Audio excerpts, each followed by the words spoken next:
Hey guys, welcome back to the third episode of the Creators Corner podcast. I'm here with the host, Mr XGN, and TSB TerrorCode. We also have our first guest, DEADMEAT. We're coming from the Ego two-story double wide, located on a sprawling, overgrown half-acre estate. Oh, we got to introduce him better than that. TerrorCode, come on, introduce DEADMEAT, man. Well, in her defense, she asked me how to introduce him. KSI DEADMEAT 7, was that your old gamer tag, DEADMEAT? Yeah, that's fine. DEADMEAT is what everybody originally called me by. Yeah. So. Yeah, you got to realize, Mr. XGN, when I met him, he wasn't DEADMEAT. He was He was Sicko Art. We were on XBC. Sicko Art. Yeah, that's crazy. All right, so let's dive right in. Landry, we got some questions for DEADMEAT. Yeah, of course. So from your perspective, DEADMEAT, what makes a clan or gaming community successful? The activities and the gamers themselves. The more energetic the gamer you have, the more he's going to take your clan to a better place because he's the one that wants to put forth the effort. And if you give out them incentives to make them want to do it, they're going to do it just because it's entertaining to them. Most definitely. And just so people know where you're coming from, like, just kind of tell people like your clan history real quick, like, why you're on the show, essentially, like what you've accomplished, what you've been a part of in history, I guess is what. Yeah. Let people know who you are. Know. Oh yeah, absolutely. I can do that. So as you know, KSI DEADMEAT, the actual tag was created after we created the clan. It originated back in 2002 under 7 members. We played together in a game on Xbox Live, which was the first gaming community, or one of the first, into Unreal Championship. So about 7 of us started it. And from the beginning, we've seen it as our chance to make it as big as we wanted it to be, not restricting a lot of people to join, accepting everybody.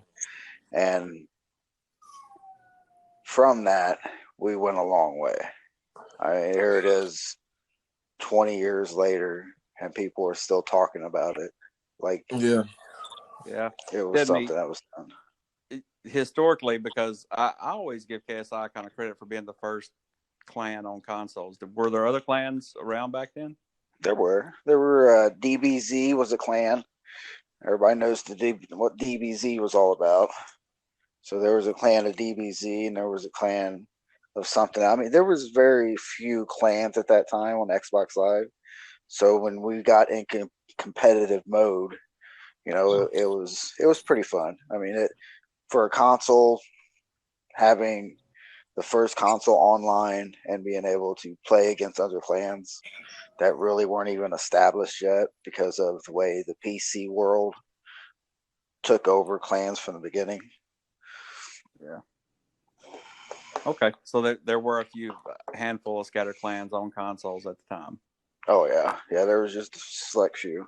So like when you and these, essentially 7 people, founded KSI and stuff, I mean, was there really like the same community type atmosphere, like acceptance of everyone type feeling, like everyone belongs? Like, was there clans out there with that agenda, or was it just mostly people playing games and competitiveness and that kind of? Well, most of the clans, the only way you could get into them was to try out, practice, make yourself well known before you could ever be accepted into the clan. We took it as our opportunity to help teach people how to play the game. At the same time, they will also get better with the game. That's crazy to me. That really is, like, because like coming from like XGN's perspective, like one of the things we always talk about, and I've tweeted multiple times, is like this is a hub for anyone to come of all walks of life and feel accepted and a family oriented environment. And like just to think about how that all like came to play and that you had a part of that is just crazy. You know what I mean? Yeah. Yeah. Wasn't there like 12 of you guys that used to game together pretty hardcore? The most we did was 7. I mean, the 7 that we knew were the tightest, and the other ones that were around, I mean, we gamed with them, but they didn't stick around. They eventually left us for other bigger, better things. Yeah. Who were the original 7? One of them died of cancer not too long ago. KSI Whiteley, very good person, had a great heart. KSI 77, actually, everybody probably knows him best as Billy. Yeah, Nodus. KSI Captain Chronic. KSI Cyrus Be Blunted. Yep. Can't think of the other names off the top of my head. Well, then there's you, so that's 6. Yeah, there would only be one more, I think. Yeah, I've met Cyrus. I've met Whiteley in your party one time. Yeah, Whiteley was the one that died of cancer. I didn't even know that. I hate to hear that. I kept in touch until then. Are you still in contact with most of Yes. I still the game I was just playing in Call of Duty. Mm-hmm. Me and Onage is one of the original members. I remember Onage. He created the first website for KSI, which was KSI.org. Wasn't KSIGamers.org? I think it was just. You might actually be right. I'm not for certain.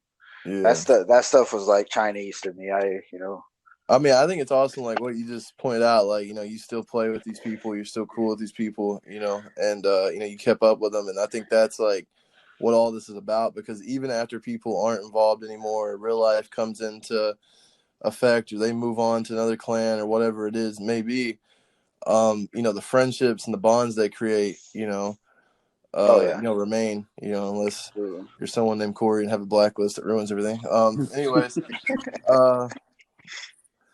yeah, I mean, that's just crazy to me, because that's what all about. Deadmeat, do you still have the spiral notebooks where you kept the minutes from you guys' original meetings? No, I do not. I did up until a few months ago. I lost it all. Oh man, wasn't by choice, but yeah, I did have it. Deadmeat kept everything on spiral notebooks because this was before websites were a thing, and we would set in parties on XBC or even Xbox Live back in the day. He worked nights. I would come in. I worked nights, and we would chill in the morning. Deadmeat would do what he does, and he would read the notes, and it was amazing to me to hear the history of how it become the norm, like the notebook thing. And like, I mean, if you were an officer in KSI or like any community back then, like that were doing what KSI was doing, you had to have a notebook. What are you talking about? I still have a notebook right now. I keep all of my stuff on a spiral notebook. Shit, man. You should be for them. I had to get a tablet for that. No. Come hack the spiral notebook. You know what I'm saying? Yeah, I feel it. All right, Landry, go ahead with some more questions. Okay. So what makes a successful leader to you guys? Oh, I don't know. That's because I don't actually lead no more. I don't really, but it does always take somebody that wants to step forward and put himself in front of others to make sure that everything as a whole is taken care of. To me, a leader is somebody that's willing to take responsibility for failures and not just raise their hand and stand at the podium when things go right, because mistakes happen. Things do go wrong sometimes. I feel like you have to be willing to stand in front of your people in the good times and in the bad. That's something that's important to me. Yeah, I mean, to me, what makes a really good leader is just the fact that you can always overcome, and that even when you don't have the answer. And like, what's really strange is the only thing that the only real, true, coherent like piece of advice I say that I took from like Bill was that you had to know the answer even when you don't know the answer. And I was like, what the fuck is this dude talking about then? I was like, what is this? But then like I've come to understand like sort of like what you said, you know, you have to be able to stand in front of your people and give them the answer, even if it's not the best answer, even if it's not the best results, even if it's not whatever, you have to be ready to give the answer. So it is what it is. I mean, it's the call to your people. I mean, that makes a good leader to me. Yeah. What game did you see revolutionize clans? From your perspective, like what game did you see? Halo. Absolutely. Halo turned it around. Especially there in Halo 3, when Halo 3 first launched. There was a lot of people trying to jump on board before it actually came out because they knew there was going to be a big change in the way clans were ran. I got a little side question of that. Now, like in our last episode, we talked about like the next generation consoles and like, you know, the Xbox, the new PlayStation coming out, and like how much easier this transition is going to be versus like the past transitions. Like, dude, because like we're mostly always on Discord, like the chatting. Discord is a chat service application that, you know, it's pretty much everything that Xbox used to be, you know, so that's kind of what we've become, Discord based communities that happen to game. So the console changes don't really mean as much to us and it's not as dramatic. But I remember when I joined KSI in like 2008, people were still shook from the 360 transition and still trying to figure out that transfer of, you know, squads and divisions and leaders and etc. So what was that transition like back then? It was definitely a lot harder. I mean, it's like this transition, like you said, everybody's going to know, you know, their same gamer tags and everything's going to be transferred over. But when the consoles first started, they didn't figure it would go past the first or second one. So whatever it was, the one that confused everybody is when the gamer tags started to change and the dashboard changed and people were allowed to do things that you weren't normally allowed to do with your Xbox. Yeah. You before you couldn't look at somebody else's friends list, look up somebody else's players to be able to determine, you know, hey, this guy could be a contender for whatever you want him to be in, but you don't know where he's at. So it was always easier to find somebody after that point. It's crazy how far it's. I mean, it's such a. The Xbox One is created this social environment, you know, and then along with Discord that never existed or wasn't as open now, you know. Until recently, you could see someone's old gamer. You could see every time someone changed their gamer tag.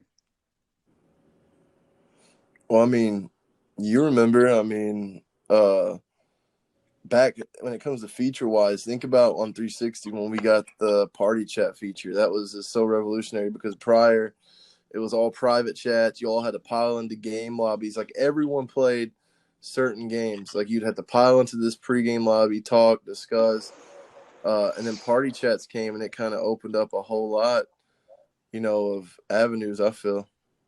Oh yeah, well, when we first created the KSI, the Unreal Championship, that the party chat was only what was in the game, and you would only allow, I think it was a 4-on-4 game. So unless you were in a free for all, then you could only connect to 4 chats. So to be able to connect to anybody at that point was very difficult. I mean, if you just think about it right now, I have the ability I can at everyone and reach everyone in my community essentially within seconds and send them a message, a text message, whatever it may be, tell them to pile into a lounge, whatever it is. You know what I mean? So, I mean, I just feel like the fact that clans existed in those conditions, to me, and I don't know how you guys feel, it really bothers me that people complain about our scene now or complain about how hard it is or difficult or, you know, whatever. You know, I don't know how you guys feel, but personally. Yeah. Yeah, things used to be a lot more complicated.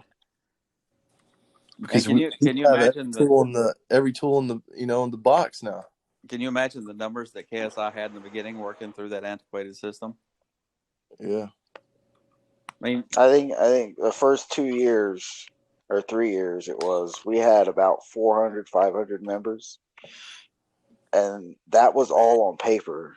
That was before the website was put together. Wow. And it was all done on pencil and paper. To actually connect to them people, we needed connections between connections because we never actually had FaceTime with some of these people. Yeah, oh my God. That's wild to think about. Because you didn't have all the chat options you have now. Like I say, do you have Discord, DEADMEAT? No, I do not. Yeah, it's just revolutionary, man. You can literally talk to voice chat, face chat, type, whatever you want to, pretty much as many people as you want to at once. Huh. Yeah, I heard about it. I just haven't checked it out yet. So kind of going off of that, what are the pros and cons of being in a clan? Pros and cons. Pros are definitely the community. The community helps you. I mean, if you're just one player going out there against the world and you need a team of 8, you got your team if you're in that clan. But if you're not, then yeah. And then some of the cons, there's a lot of responsibility. So yeah, that's pros. I would say definitely having the knowledge that you have people that are always going to have your back. You're always going to have people to game with. Cons, I think it's kind of that varies from clan to clan because some things I see as a con, other clans are going to have rationale behind why they think that's a pro. So that's my take on the pros and cons. I feel like as for pros, to kind of go off, what he said, I feel like obviously, I feel like there's a lot of people that pick up a controller, pick up a console, pick up a gaming device in general, and they get in the lobby and it's not like, I mean, even it's crazy how much things have changed so quick because on 360 everyone talked. There was always people in the game lobbies. Now everyone's locked away in parties. People have their friend groups, and I just feel that as a new gamer, if you're trying to socialize or make friends, it's simply not as easy as it was on 360.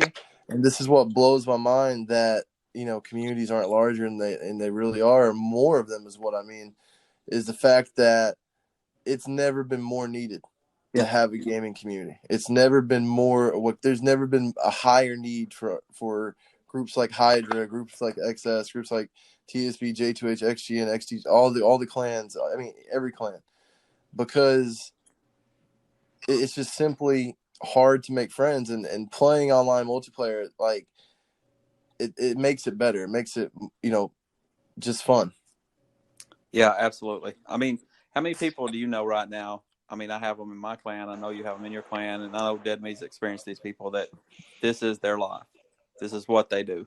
Even if they have a job, they're doing Xbox Live clan stuff at their job. It's a hobby, man. I mean, that's what I feel like it was for us. I mean, we were just them guys. Oh yeah, absolutely. Historically, what do you think the biggest mistake is that clans make?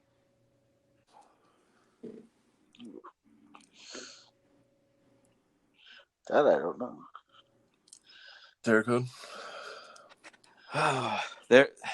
It's a hard one. I think that historically blacklisting mass communities and eliminating whole communities from the atmosphere was a mistake.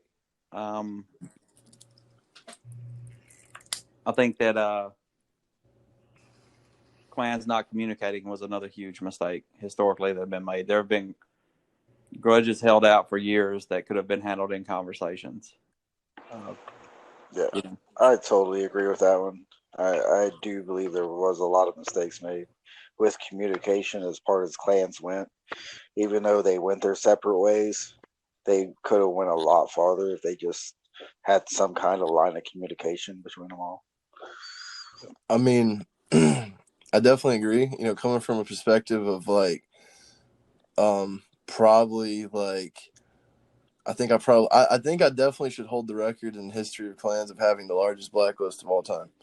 I don't think anyone will ever compete with that. It's not really an accomplishment, but it is what it is.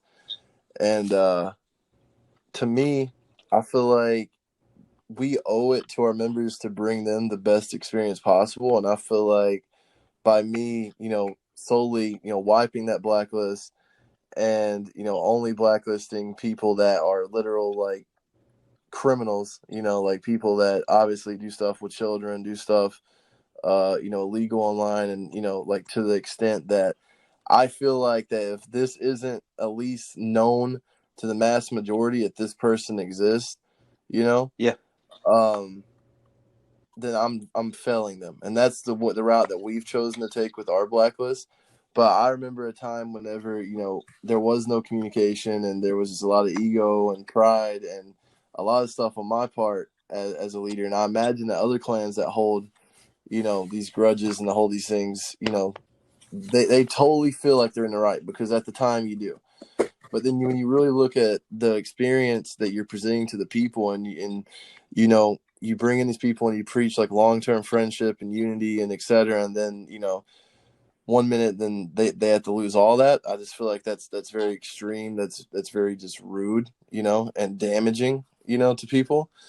So I definitely feel the blacklist is probably the singular most toxic trait of the scene. Well, when you think about the blacklist and you start a clan that has the longevity of like KSI, XGN, you start. Now, I'm not for sure where the blacklist came from, but I know when it was created, I didn't agree with it, but I knew why it was created. Yeah. One of my questions is, what are your thoughts on the blacklist? I think you guys are kind of taking care of it. Well, before we move on from this topic, I do want to say, you know, one thing for sure, that like Terrico said, the communication and stuff that's come, you know, here in the recent, you know, months. I feel like what I said also, you know, we owe it to our people, and we owe it to, you know, to keep them safe. And by us cutting each other off, well, really just one-sided, blacklisting, you know, clans, and blacklisting and cutting off communication with any clan, you know, by you doing that, you know, you're essentially creating a safe haven for, you know, for instance, if you kick out and blacklist, you know, a predator, you know, if you're never communicating with that group, if that person knows you're never going to communicate with that clan, and anything that clan says or does, then you're just going to, you know, validate it as void, then you've essentially created a safe haven for that person. Yeah. And by us communicating, there's no more safe havens for like the really bad people that take advantage of other people online. Well, I mean, just because TSB and XGN or Hydra and XS have started communicating, this week alone, I've had at least 3 messages about former members from here that joined over there, and vice versa with your people, you know. And we one of the guys was a really bad guy. We effectively removed him from our scene. One of the guys, a former TSB member, that I said, hey, he's a really good guy. He just couldn't find a way to fit in here. And I think that he'll do good if he goes over there. And so, you know, things like that, I think, make our community stronger and better. Yeah, I mean, most definitely. And to the communities watching, et cetera, that, you know, don't have communication. I mean, even if you have, you know, TSB blacklisted, XGM, whatever, whoever blacklisted, someone blacklisted, a clan blacklisted, just ask yourself, if you're not having open communication, how many predators, how many real life criminals are in your clan that you just will never know about. And that's what it comes down about. You know, it comes down to me, is just communication really is key to keeping people overall safe. And whenever you have a group like this, we really do owe it to, you know, these people, and especially with groups like XGN that at one time had a great intake of underage members. We especially owe it, you know, to their parents to at least do our best. You know what I mean? Yeah, absolutely. So DEADMEAT, you did say that when the Blacklist was first brought up, you didn't agree with it. Do you still stand by that, or are you kind of where Mr. XGN and Terra? No. I'm absolutely. I stand by that. My opinion, 100%. But like everything else, majority rules. Yeah. When you have so many leaders in place at that time when it was created, it wasn't just me. There was a lot of other people involved in that meeting. I think at that time we could have 16 people into a lobby, and we probably maxed that out just for a decision like that. It was the main members. So what was it like working with someone like Nodis and KSI 7? It was hard. It was hard. He's his own person. I couldn't hate him. I ran into him. I became friends with him for a reason. He's a good person. He sees things a little differently sometimes than others. So, but usually we always went down the right path. He wouldn't let us stray too far from doing something wrong. So, if anything, he was kind of the person that made sure we were doing things the right way. Yeah. My interactions with Nodis were always pretty wild. Some days we got along, some days not so much.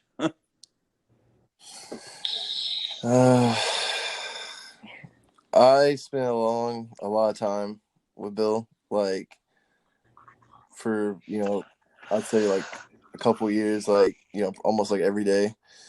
I don't really have any negative feelings, but I will say this, like, and this is like not really like offensive, but I probably learned everything not to do, right, by being in those parties every day.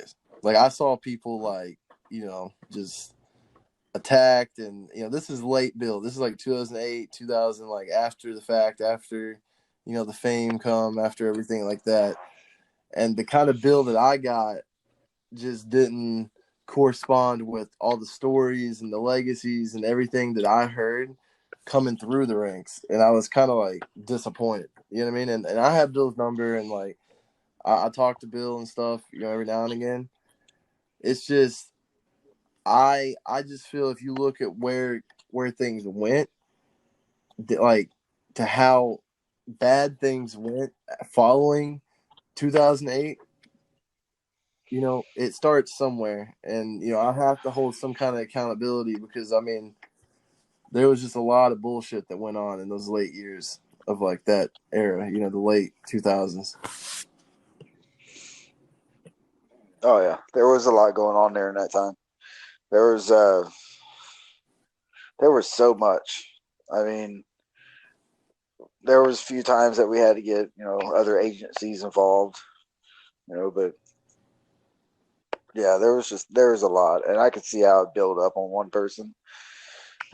Yeah, I mean, I feel like there was a lot of pressure. It was like there definitely was a lot of pressure, man, and there was a time period where he just like vanished. You know what I mean? Like, and then I remember like when all the old school leaders like BT and Black Ghost and Shoddy and them, he brought them back without like telling anyone, and next thing you know, United was made, which I'm sure it's a question as well, but it was crazy.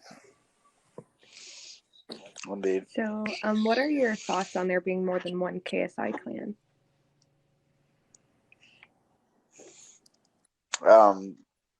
There's the tags themselves are just letters, depending on how you want to spell it or relate to it. I don't really think about it.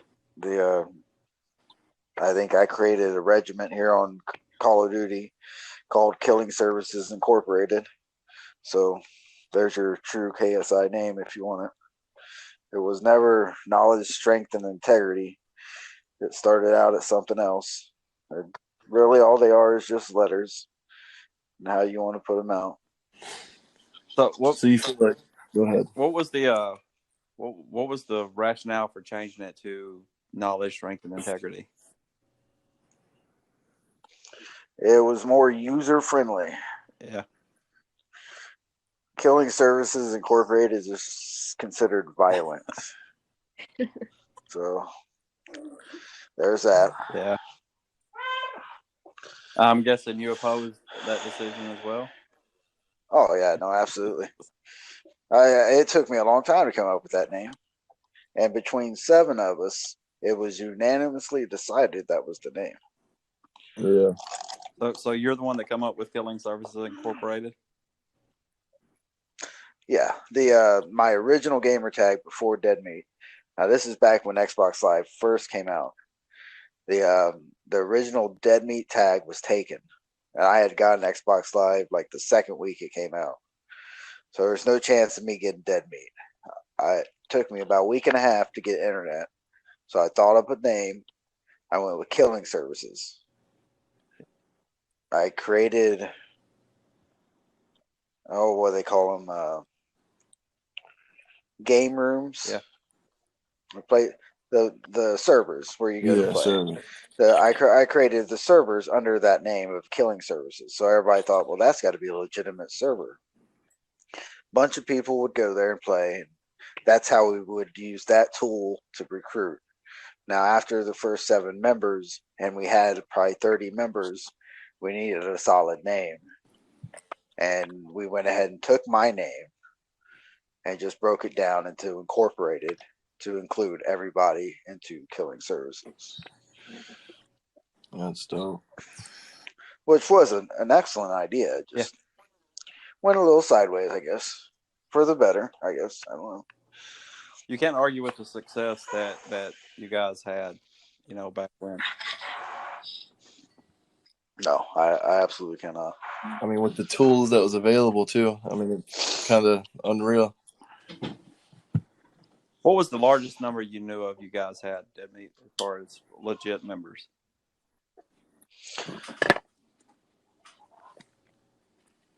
It was under 1,000. When you were hands on, you guys were under 1,000.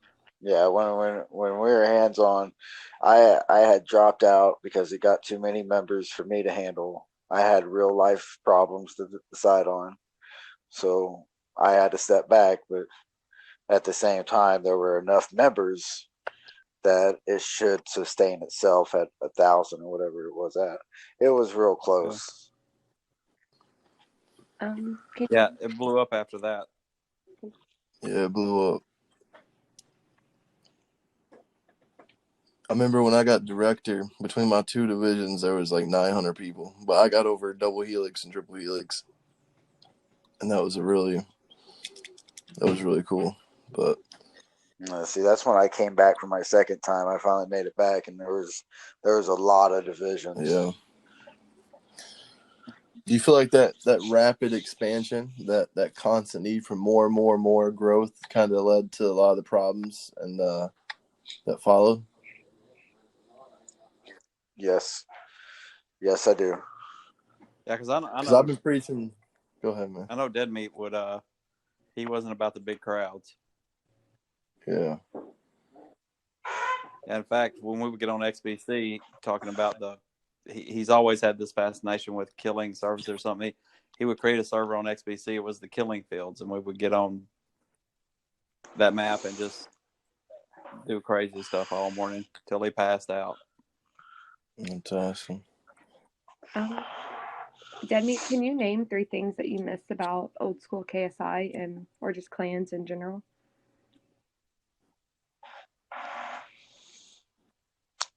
Well, I don't really miss too much about clans, but I mean the people I played with when I first started, I would give anything to have all them people back into one room so we could play again. But because of where everybody's at in life, probably won't see that. Yeah. Yeah, that's the thing. Like that's the biggest I think back to the people we played with on XBC. I mean, I would like to get that group together again, and game. It's crazy. Like, how many like friends have you had like that just sign on one day and the next they're never back on again, and you just always wonder like what happened, like where are they, what's going on, like You know, like I have a ton of friends that like we just never got to that point of like, you know, especially back then, you know, I was young, so I didn't even have a damn phone. So, I mean, but it's just crazy to think like where everyone went and like all the tags that hold, like, for example, KSI that just aren't getting online again, you know, TSB, XGN, whatever. It's just crazy to think all the people and like, you know, there's probably a time like how many people in the world right now, like at this very moment, for some reason, KSI comes to their brain or XGN comes to their mind or a memory, a conversation or something happens. Like, it's crazy to me to think how many humans this has touched, like their lives. Yeah. Now, you say you were young and didn't have a phone. You mean that phones weren't accessible out in the holler where you were living? Oh man, dude, where I didn't live in a place that had phone service until 2018. I didn't get a cell phone until I was literally 22. Yeah, just had a holler at that point. I can tell you how I got DeadMeat's phone number the first time. This was like 15 years ago. We were all playing. Well, me and myself and Leprosy were playing, and he said, "Call DeadMeat, tell him to get online." And I said, "Well, I don't have his phone number," and so he gave it to me on XBC, and he said, "Call him." So I called DeadMeat, and he immediately knew who I was. I guess I have an accent or something, but he said, "How the hell did you get my number?" And I said, "Leprosy told me to call you." And he's like, dude, just imagine this scene though, dude, real quick before you fucking go. I gotta tell you this before it slips my mind. Just imagine me, 14 years old, in the living room with my grandma. The phone rings and it's Bill asking to talk to me. Nice. That's all I gotta say. Nice. Yeah. What's something the world doesn't know about KSI or its early days, DeadMeat? Yeah, I don't know. I think we try to put everything out there.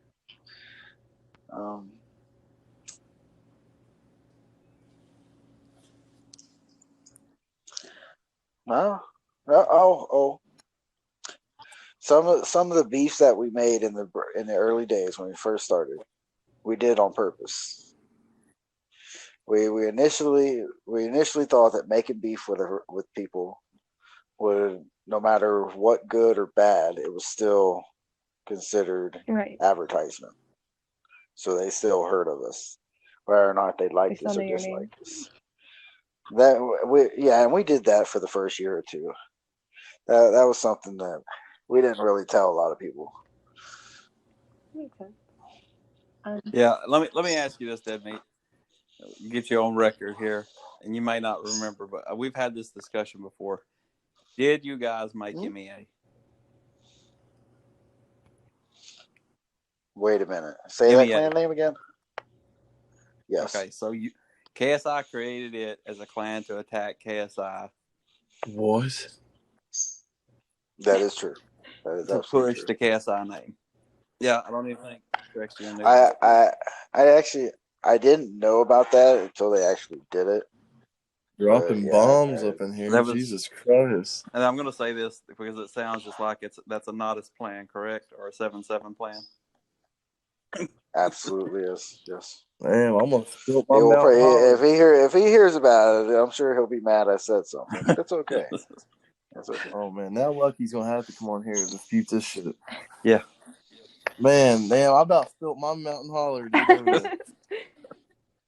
That was crazy. Yes, that was the point of contention between Lucky and Nodus forever.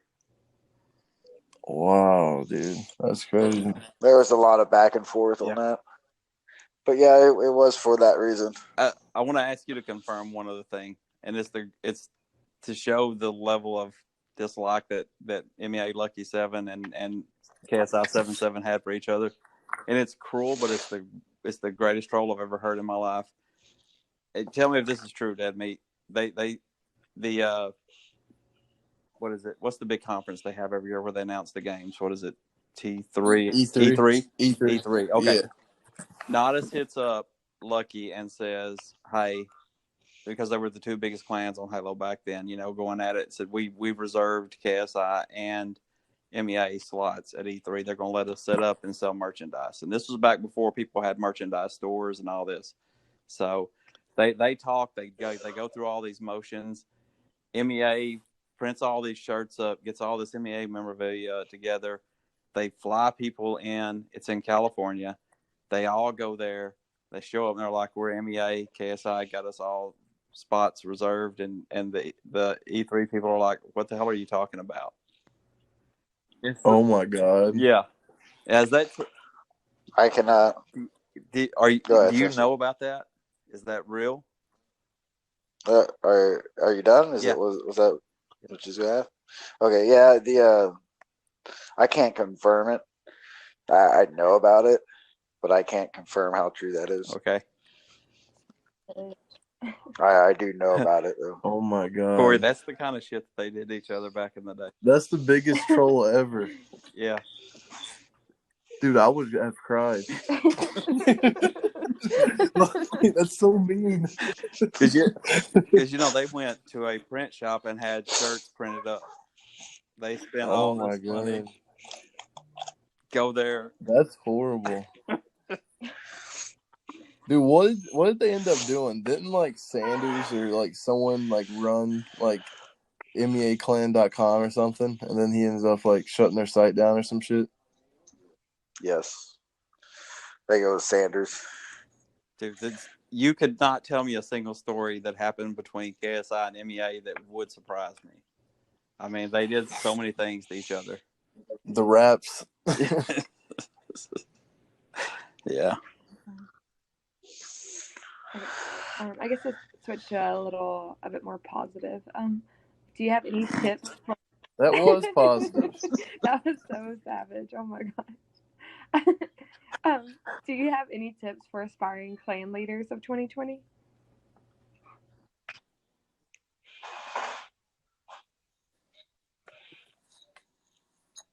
No, I don't believe so. I have nothing I can come up with. I'm not much of a clan leader anymore.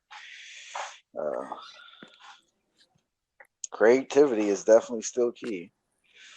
Yeah. You want members. You want to be as creative as you can to get to induce them players to want to play with you. Yeah, I believe Mr. XGN is a pretty creative clan owner. He's really pushes that. I don't know. You know me, DEADMEAT. I just do stuff people think it's funny and they want to hang around. That's what I got. Stay single. Takes a lot of time. It probably won't work out. And focus on the clan. Man. There you go. I'm a simple man with simple moon mist and mountain holler. That's it. So I don't have any more questions. Right. Do you guys have any more questions or anything you want to ask DEADMEAT? I do. DEADMEAT, are you ever going to be involved in another community, or are you just pretty much a gamer from now on? I've considered it. I can't say yes. I can't say no, because if it does happen, it'll be with some of the right people that are involved with me now. You would obviously have to be a leader. You just can't follow. Absolutely. You do your own thing. So. Yeah. No, I've considered it, and it's a possibility, but I can't say I will for sure or not. But it's definitely possible. You're kind of a glutton for punishment, so I can see you doing it. You never really get away from it forever. You can't. No.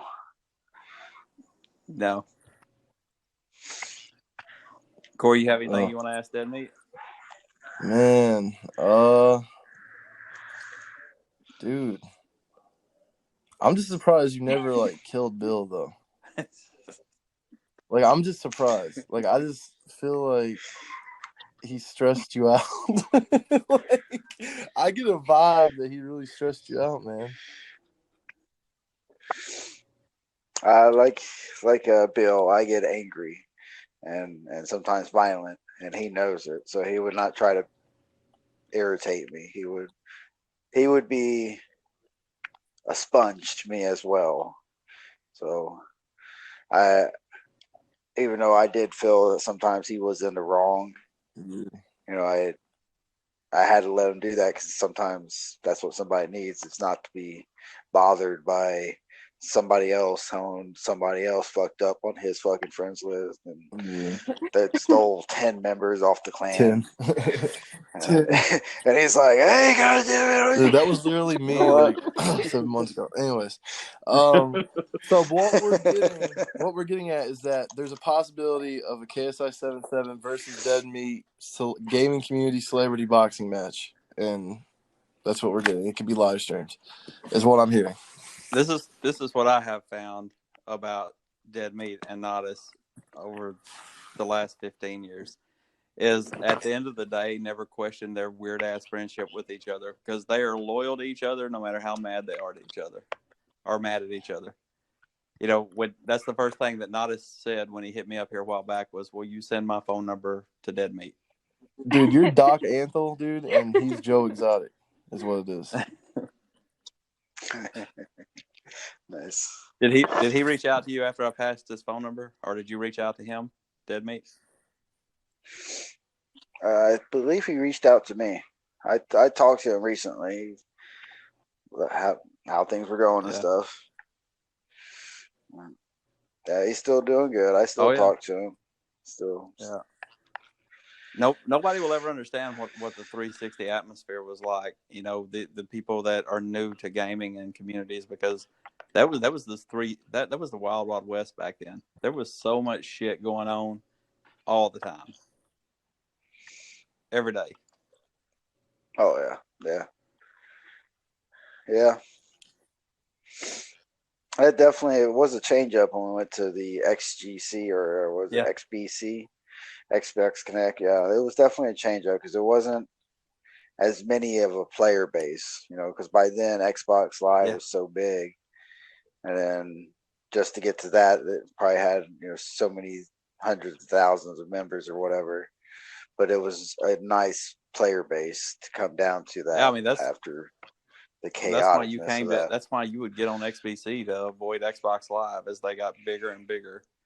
You're not big on the crowds. I was playing. I played Fallout. Well, I didn't play with him, but I looked up and I was playing Fallout 76 this morning, and your brother. I heard somebody walking around my house in power armor, and I look around, your brother's standing there. So. What? Yeah, my brother wasn't that big of a gamer until after I was. Yep. And he's a bigger gamer than I am now. Listen, there is not a bigger achievement whore in the world than your brother. I don't care. He'll download every game and get all the achievements, make his damn gamer score 43 million or whatever. Kung Fu Panda and shit. Yeah. Oh yeah, he's told you he got booted because of that. Oh yeah.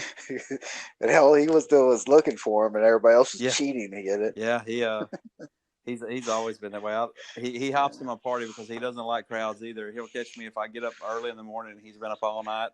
I get up at 5 in the morning and I'll be gaming, and he'll hop in here and be like, "I'm gonna jump in here before 43 people jump in your party and hang out." He's like, "How you doing?" But yeah, he surprised me earlier. I look up and I'm like, "Who the hell's in my house in power armor?" They're tromping all around. I look around, there he is. Okay. So yeah, we've been gaming together for a while. People don't know DEADMEAT and his brother. They have some Texas blood in them.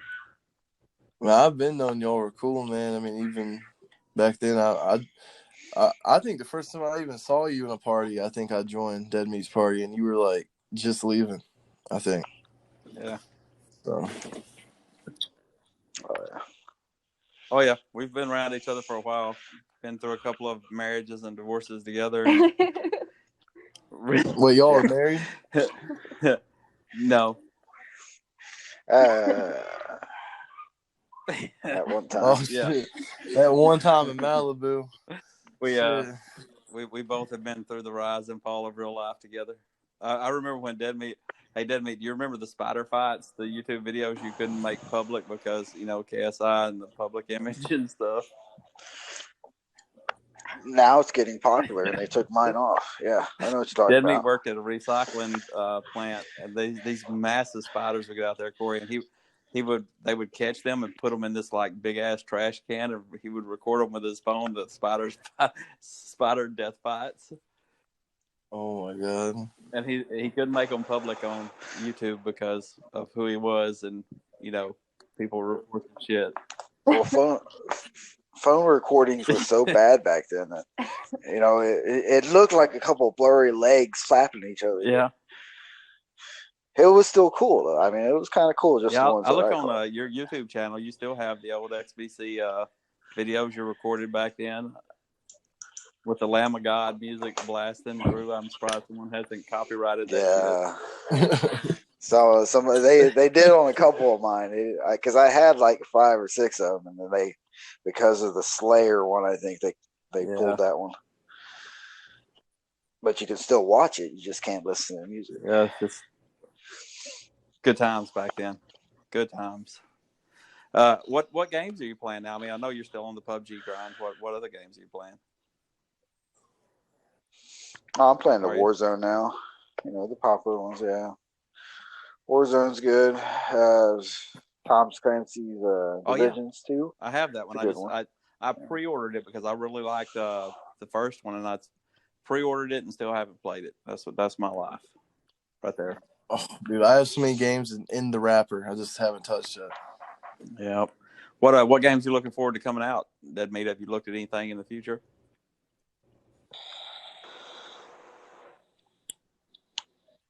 No. There was one that just came out. I wanted to get that Doom, the new Doom Eternal. Yeah. I'm gonna check that one out at least. You think the battle royales are kind of the future of games, or do you think maybe it's going to come back to team gaming at some point? I think it's on the way up. Yeah, I do believe battle royales are the way that things are going. The latest one they put out with 150 that possibly move up to 200. There's a lot of options behind how you can play a game. As we've proven before in Halo, there are so many options and things that you can do to change the game and how you play it. And if they start doing that with these players of 50, 150, 200, people are going to start getting real fucking creative.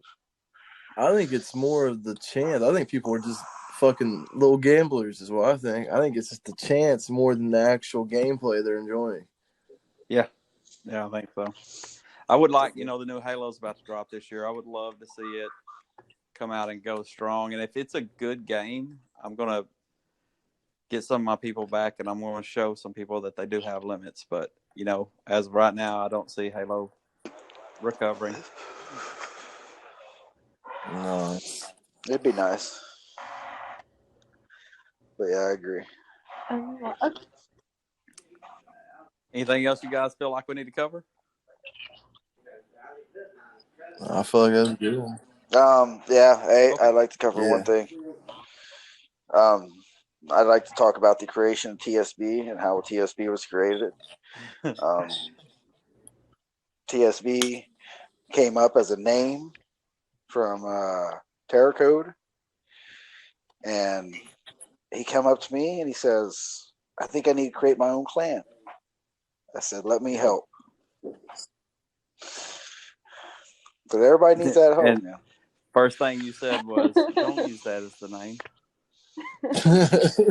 Yes, I did say don't use that as the name, but I wasn't going to be able to stop you. I knew TerrorCode had his own opinion on what his name was to be. Yep, you did. You said, I think I can get you guys an alliance with KSI, and then you came back and said, "No." I said, "No, fuck that name.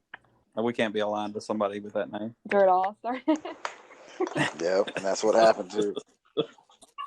I did try. I put in a hell of an effort.